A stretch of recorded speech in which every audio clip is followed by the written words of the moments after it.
Week 7, Mini Test 1. Number 1. Dear friends and family, if you don't recognize the name at the end of this email, don't worry. It's me, Richard Spitznagel. Now I'm Rick Sprint. That's right. Last month, I legally changed my name. As many of you know, my agent has been encouraging me to either adopt a stage name or change my name. To make things less confusing in the long run, I chose the latter. And wouldn't you know, I've already got 2 callbacks this month. I'll be sure to let you know if I end up landing a part in a movie. In the meantime, please keep those emails and phone calls coming. The name may be different, but it's still the same old me. Yours, Rick Sprint.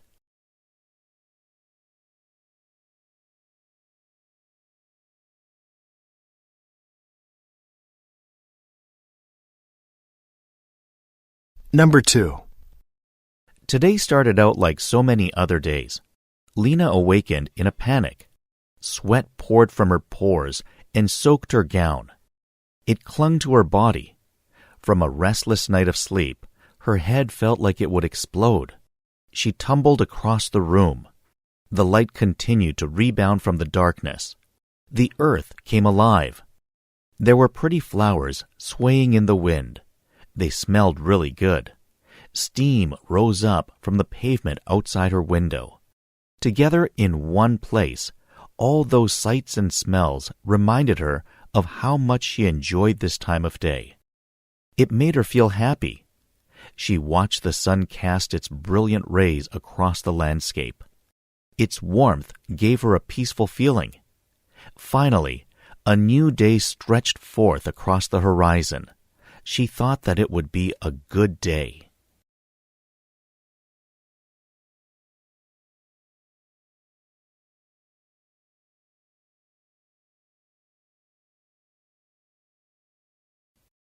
Number 3. Everything you do is a part of your life.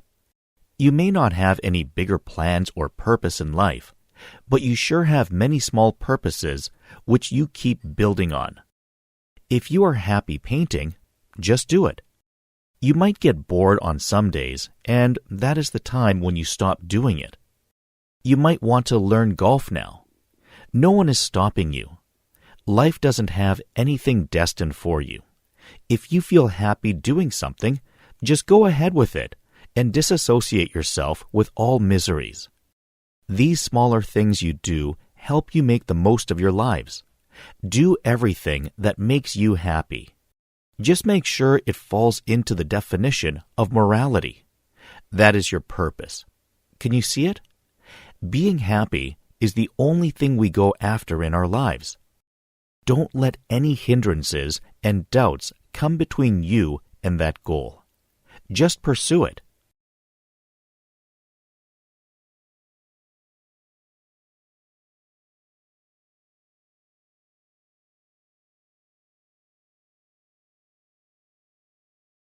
Number 4.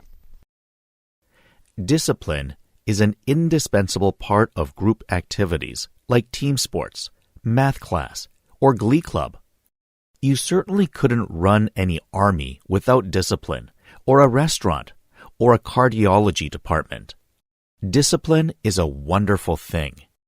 What it provides is an impersonal framework for coordinating the efforts of many unrelated individuals to maximize the integrity of the product, whether the product is singing on key, providing medical care, or learning algebra.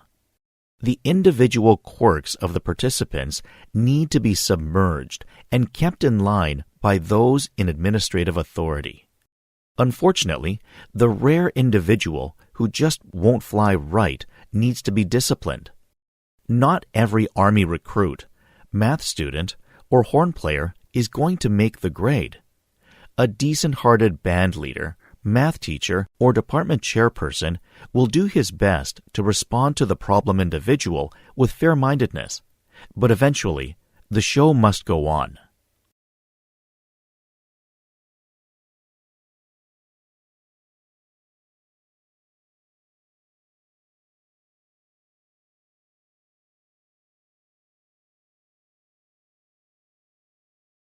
Number 5. The lack of anonymity and distance in the village makes it difficult for people to dissent because they can be easily identified and taught a lesson by the dominant sections. Moreover, the relative power of the dominant sections is much more because they control most avenues of employment and most resources of all kinds. So the poor have to depend on the dominant sections since there are no alternative sources of employment or support. Given the small population, it is also very difficult to gather large numbers, particularly since efforts towards this cannot be hidden from the powerful and are very quickly suppressed. So, if there is a strong power structure already in place in a village, it is very difficult to remove it. Changes in the sense of shifts in power are thus slow and late to arrive in rural areas because the social order is stronger and more resilient.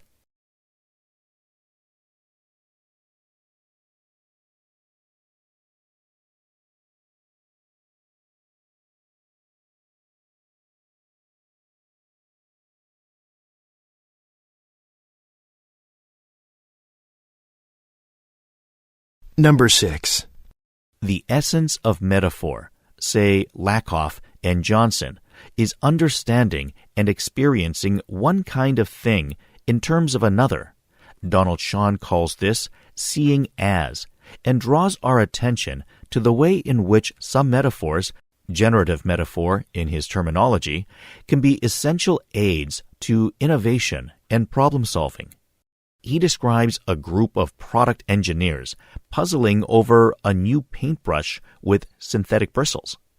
The synthetic paintbrush was not performing well.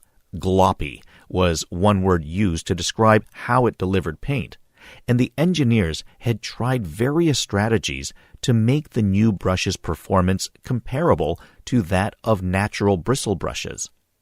The breakthrough came when one engineer reflected, a paintbrush is a kind of pump.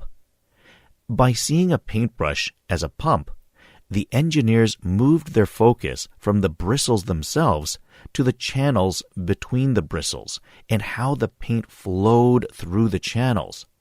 The paintbrush as pump metaphor was generative in the sense that it led to a new way of seeing the problem, and this new framing generated a new and successful solution.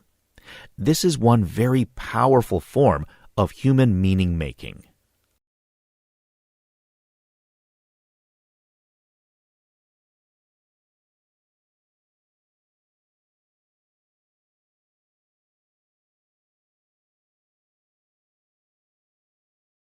Number 7.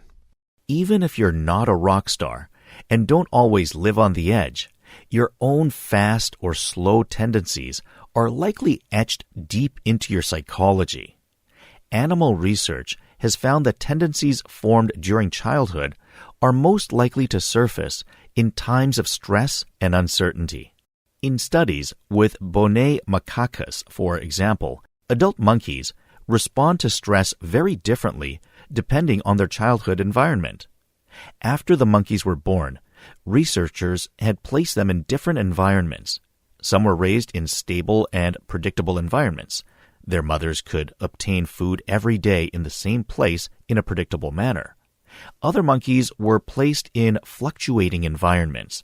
The researchers kept switching the locations of their food supply so that the mother didn't know how, where, or when they were going to find food each day. When the monkeys grew up and were exposed to stress as adults, those reared in a consistent and predictable environment coped well and explored multiple ways to deal with the situation. Those reared in fluctuating and unpredictable environments panicked.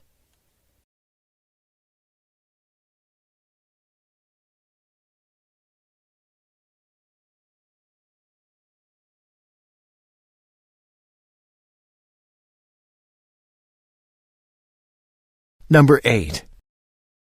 Familiarity with VR, AR, and the MV by country in 2022.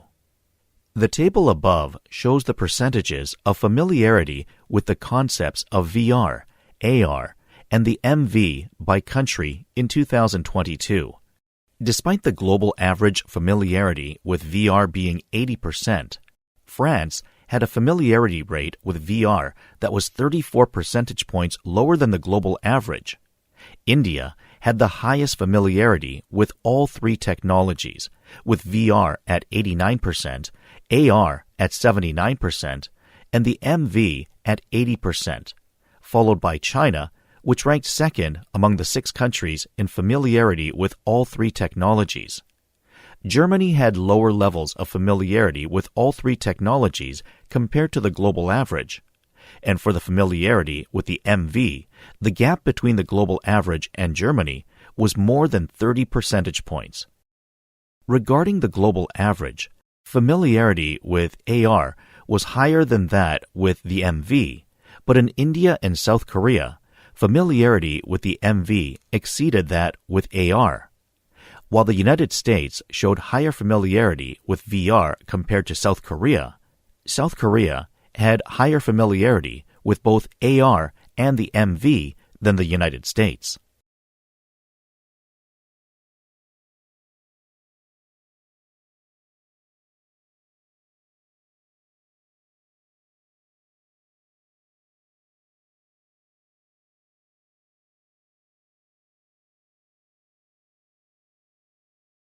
Number 9.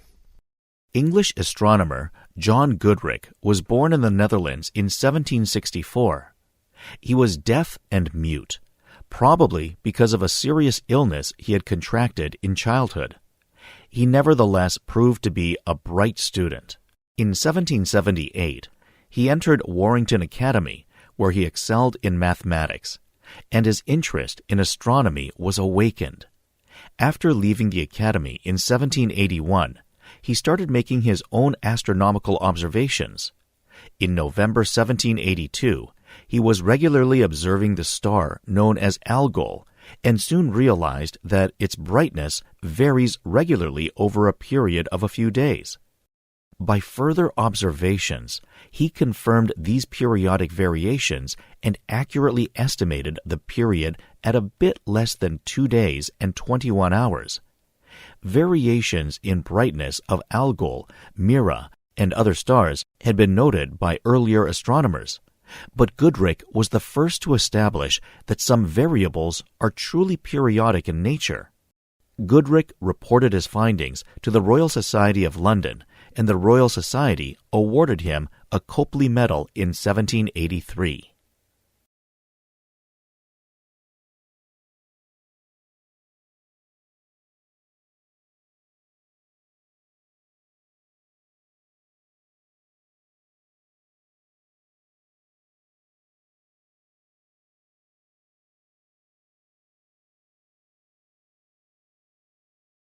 Number 10.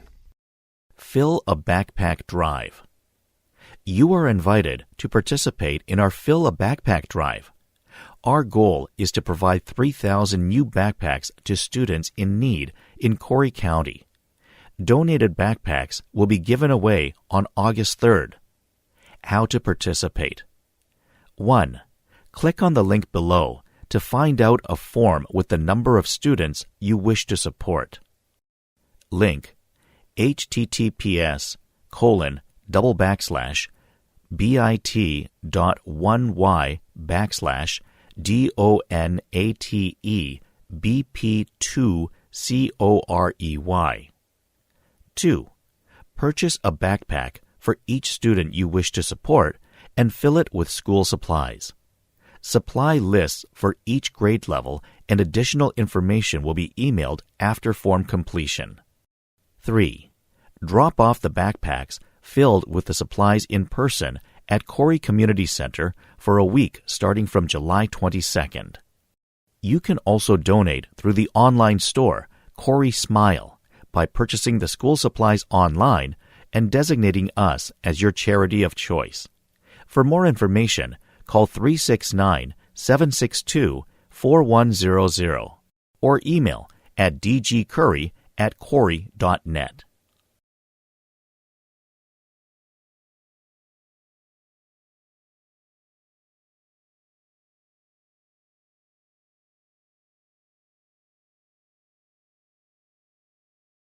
Number 11. Bloomfield boarding house rules. In order to maintain the cleanliness and orderliness of the Bloomfield boarding house, you are expected to follow the rules listed below. 1. Within the premises, ensure the gate, door, is always secured and locked. Observe quiet time starting at 9 p.m. for a duration of 12 hours, during which all noise should be kept to a minimum. 2. Rooms. No visitors, outsiders, are allowed inside your room. Visitors may meet you in the common area, but are not allowed to stay overnight. Food and drinks are not allowed inside your room. To avoid theft or loss of valuables, please make sure that they are locked inside your room. Rearranging or removing furniture without prior approval is prohibited. 3. Laundry room. Laundry rooms are on each floor next to the elevator. Laundry should be done between 9 a.m. and 9 p.m. When your laundry is done, remove it promptly and always leave the washing machine door open after use. For further information, contact the housemaster.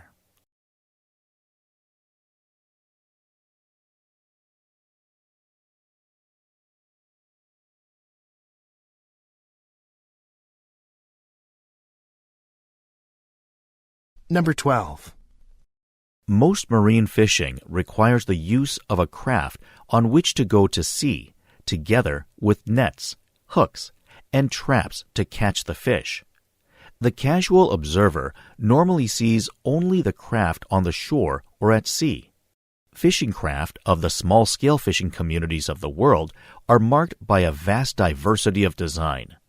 This is sometimes attributed to the insular nature of many coastal communities that have given rise to culturally conditioned variations in the construction of traditional fishing craft. Cultural influences have certainly played an important role in features such as colors and the shape of the sails.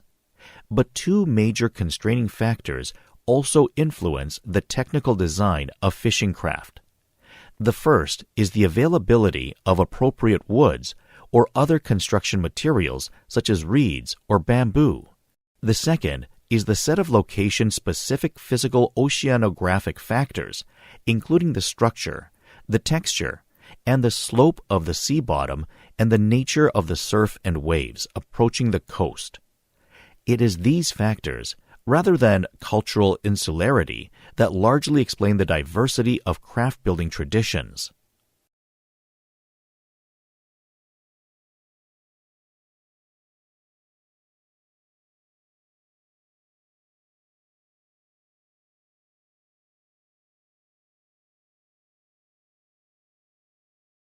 Number 13. Humans are clearly gregarious, but they do not associate with one another in ways that embrace all the members of the species in a particular area. Smaller groups are formed, which include some members and exclude others. People like to be close to those who are similar to themselves in certain respects, but they prefer to be distant from those who are different. Human gregariousness is quite severely limited in its scope. In a word, humans discriminate. They prefer associations with others of the same occupation, socioeconomic class or status, religion, language, nationality, race, color, and so on. This is the source of some of the most serious problems facing human societies. Some limited associations are much more important in this respect than others. If the tool and die makers of a city form an exclusive recreational association, it creates few, if any, social problems. But if white residents form white-only residential areas or school districts, that is a different matter. Man's limited gregariousness is not in itself a social problem, but certain kinds of discrimination are sources of conflict and hostility that are dysfunctional for the collectivity.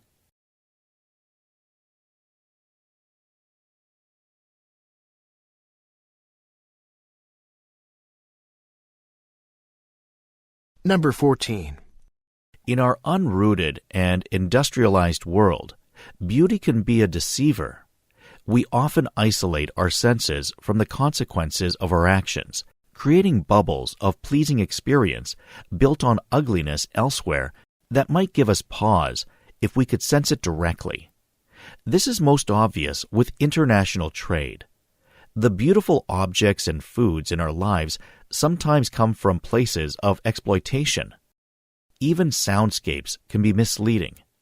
In the outer suburbs, gentle sounds of insects and birdsong in trees soothe us. Yet, this experience is possible only because of the traffic-filled highway that bring us and our goods to sonic oasis, and the noise of mines and factories needed to build the extensive infrastructure networks that enable and sustain low-density suburbia. In seeking sensory calm and connection to other species, we can paradoxically increase the sum of human noise in the world. The dislocating power of fossil fuels drives much of this separation between our senses and the consequences of our actions.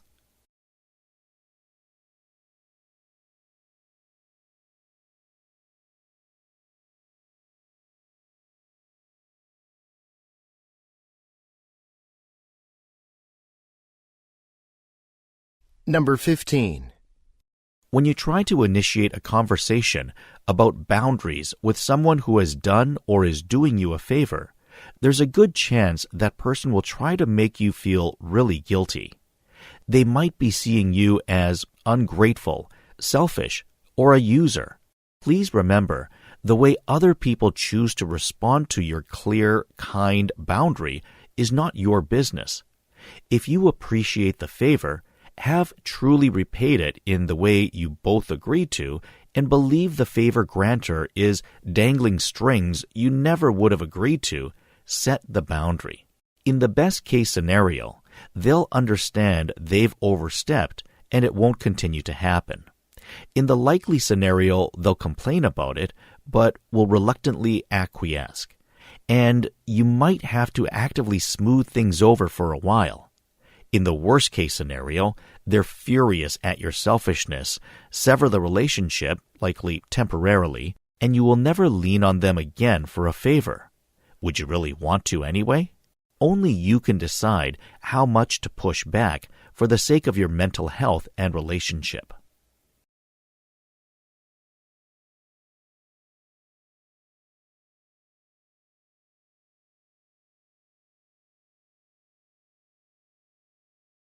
Number 16. Multimedia products, irrespective of whether they are original or not, require significant investments for their production. Sometimes, the amount of money and effort put into the design, accumulation of the various elements, and realization of a multimedia product which is not original can be extremely substantial and can even surpass those for the creation of an original work. The possibility of copying these works in perfect quality at a fraction of the original cost and the marketing of similar or identical products clearly jeopardizes the investment put into this domain and greatly discourages future projects in the area. The multimedia industry, in this respect, runs an important risk that is similar to the one the database industry was confronted with some years ago. Therefore, there is a need for protection, even for those multimedia products that do not come under the umbrella of copyright. This need is not based on their creativity or the fact that they offer society a new expression of a concept, but rather on the substantial investment in them.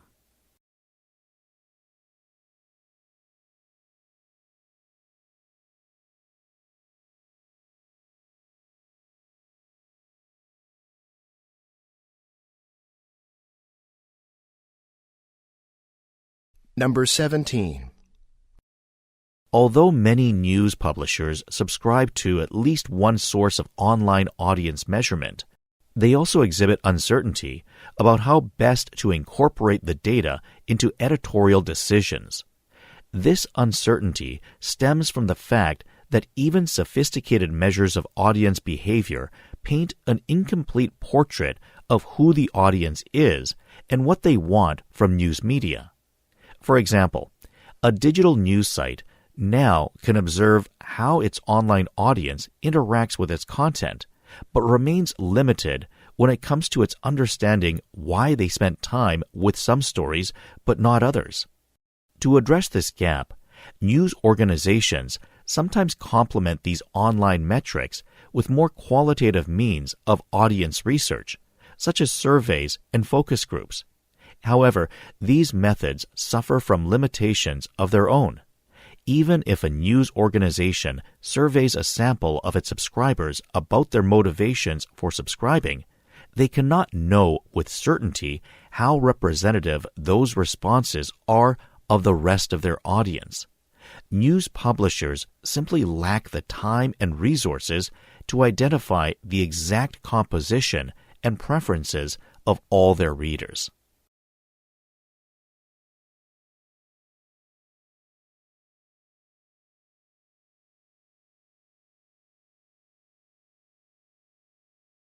Number 18. As for the question of what happens to all the cars once a highway is replaced with a boulevard, evidence shows time and again that removing highways actually reduces the number of cars on the road. After the West Side Highway in New York was replaced, traffic in that section of Manhattan dropped from 140,000 to 95,000 vehicles per day.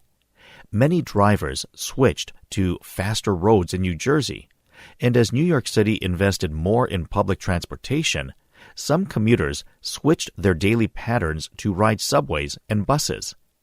Traffic is one of the best-known examples of induced demand. The more roads, the more people will use them. If the ultimate goal is to curb driving in a city and to move people away from unsustainable transportation sources, reducing the space allotted to cars is a good way to start.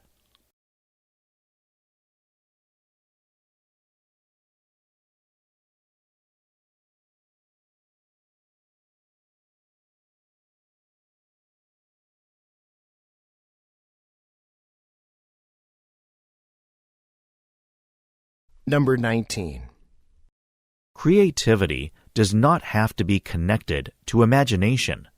While imagination is characterized by independent, outside-the-box thinking, creativity is responding to a problem with the tools and knowledge in existence. It is thinking within the box. The existing knowledge base, without using any imagination, can easily lead in the direction of modest incremental developments in existing products or services. One can easily observe this progression in the example of typewriters. In the beginning, typewriters were bulky and their keyboards were not standardized, so the next step was the standardization of the keyboard. The heavy and difficult-to-move typewriter gave way to the portable typewriter, but it was still a manual device. The next steps were the slow and incremental development of electric typewriters, and then the development of the modern personal computer. The computer made the typewriter obsolete, as computers offered all the features that typewriters offered, as well as many improvements. Thus, a radical innovation took over an incrementalized product.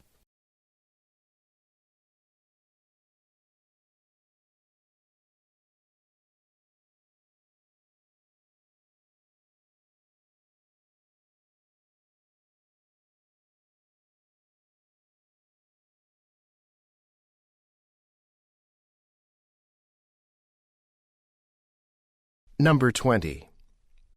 Regardless of when the music cells first appeared, the notion that such cells exist raises the possibility that the human brain evolved to engage in music.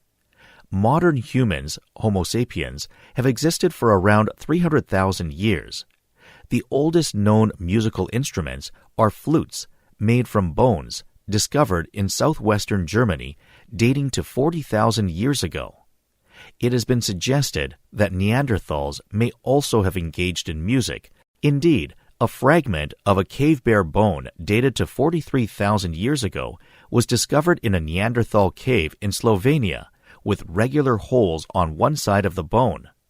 Whether this bone was indeed a flute remains the subject of substantial debate. On the one hand, data from a study of the bone suggests that the holes were generated by scavenging spotted hyenas. However, the arrangement of the holes, the lack of damage on the other side of the bone, and the finding that models of the bone, when played, generate a diatonic scale raise doubts that the holes were made by predators or scavengers. So we may not be the only hominids to have engaged in early forms of music.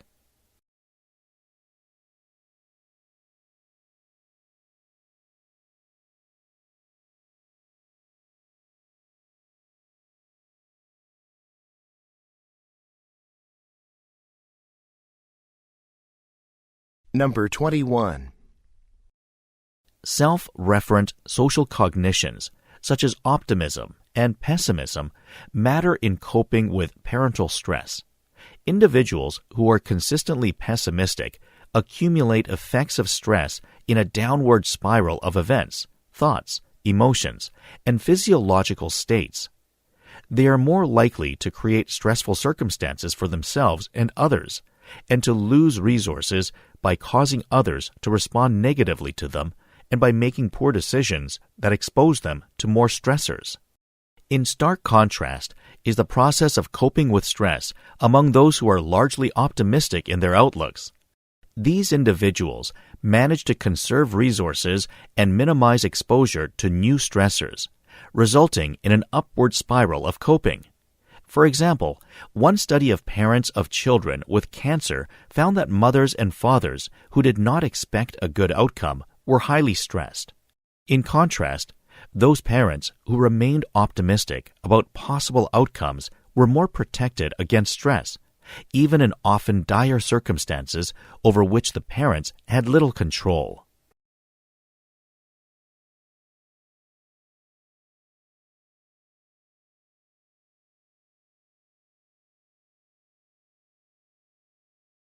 Number 22. From the earliest times, medicinal plants have been crucial in sustaining the health and the well-being of mankind. Flaxseed, for example, provided its harvesters with a nutritious food oil, fuel, a cosmetic balm for the skin, and fiber to make fabric. At the same time, it was used to treat conditions such as bronchitis, respiratory congestion, and a number of digestive problems. Given the life-enhancing benefits that this and so many other plants offered, it is hardly surprising that most cultures believe them to have magical as well as medicinal abilities. It is reasonable to assume that for tens of thousands of years, herbs were probably used as much for their ritual magic powers as for their medicinal qualities. A 60,000-year-old burial site uncovered in Iraq, for instance, was found to contain 8 different medicinal plants, including ephedra. The inclusion of the plants in the tomb suggests they had supernatural significance as well as medicinal value.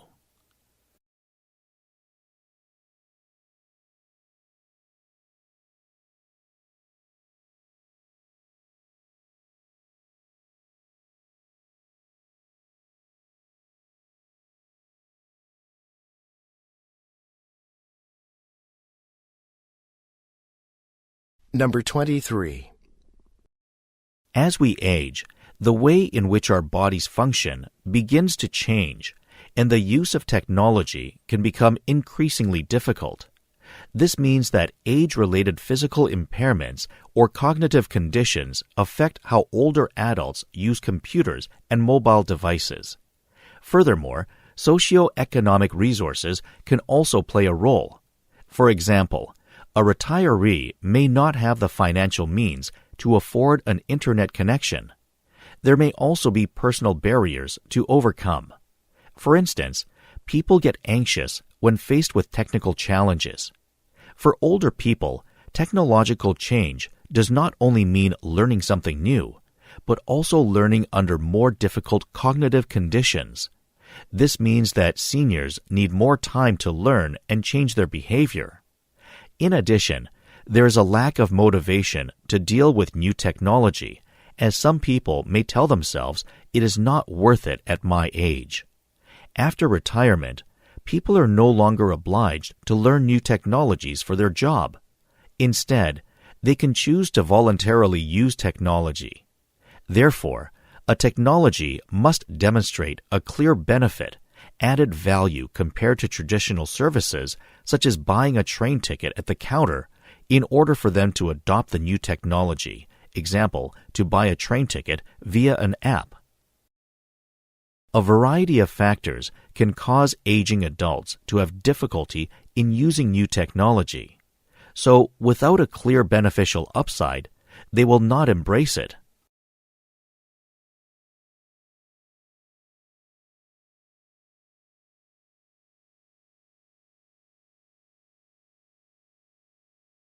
Numbers 24 and 25.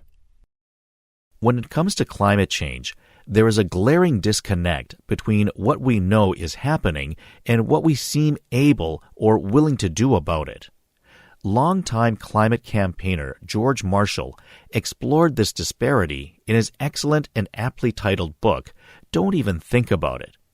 He noted how the human brain is perfectly capable of simultaneously understanding and ignoring abstract threats. When consequences seem distant or gradual, the rational part of our mind simply files them away for future reference and rarely triggers the more instinctive emotional pathways associated with quick action.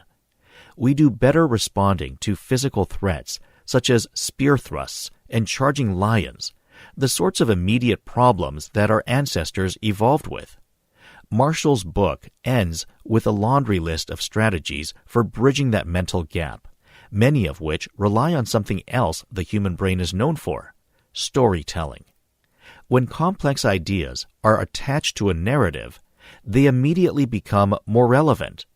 There is a reason why Plato framed so many of his philosophical dialogues around the drama of the trial of Socrates, and why Carl Sagan chose to teach astrophysics from the glowing deck of an imaginary spaceship. Stories engage parts of the brain left untouched by facts alone, releasing chemicals that demonstrably change the way we think, feel, and remember. Learning about climate change is no different, and much of how we understand and act upon it will ultimately boil down to stories, those we tell, and, in another sense, those that it tells to us.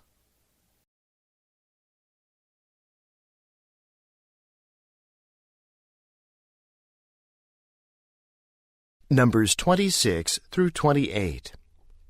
When Dana Torres was training for the Olympics with her then coach, Carrie Richards, she learned her lesson the hard way. She not only learned that comparing herself with other swimmers, especially much younger swimmers, gets in the way of training and swimming her best, but also that becoming unnecessarily focused on what she can't control, example, another swimmer's performance or training style, can drag her down. Around the time she started her journey for the Olympics, she had an active and rather charged rivalry with swimmer Jenny Thompson. They had been teammates and friends. But when Dana moved to Stanford to train with Carrie Richards and the rest of the team, hoping to make the Olympic training camp and trials, she got caught up in a competition that was incredibly stressful. She also found herself comparing her workout with what the 20-year-olds were doing in the pool and at the gym. Looking at the young trainees, she thought, if I don't do what they're doing, how am I going to make the team? If I don't swim as long, I'll never get better results. For her, not winning was never an option, but she was confused as to what to do, how to adapt. It was Carrie who told her to back off. You need to rest. Do you understand that? She said to Dana one day after practice. It was Friday, and Dana was exhausted. She kind of nodded, hoping Carrie would just stop talking to her. Really, you need to rest. For real. I don't want you to do one thing this weekend, not even one. Through her glare, Dana knew Carrie was serious and meant every word. what she was saying was true. So that weekend, against every grain in her body, she rested. She resisted the urge to do a spin class, run, or swim, and by the end of the weekend, Dana actually felt better than she had in months. That Monday, she swam one of the best practices of her life. Dana had learned her lesson. She needed to let her body recover when it needed to.